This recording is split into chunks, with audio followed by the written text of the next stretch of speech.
Green chilli ఉంది కదా, green chilli అనుకుంటా, నాకు తెలీదు ఈ చిల్లీ క్యాప్సికమో చిల్లీయో తెలీదు. ఒక మిరపకాయ మాత్రం చెట్టు ఇలా పూలొచ్చింది.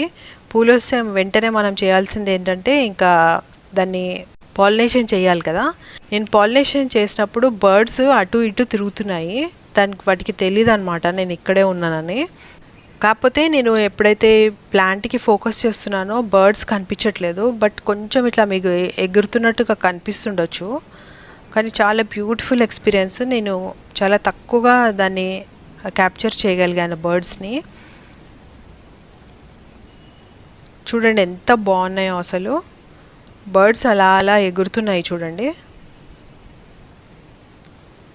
సో దీని పాలినేషన్, ఆర్టిఫిషియల్ పాలినేషన్ చేసిన తర్వాత గార్డెన్లో ఇంకా కొంచెం పనులు ఉన్నాయి.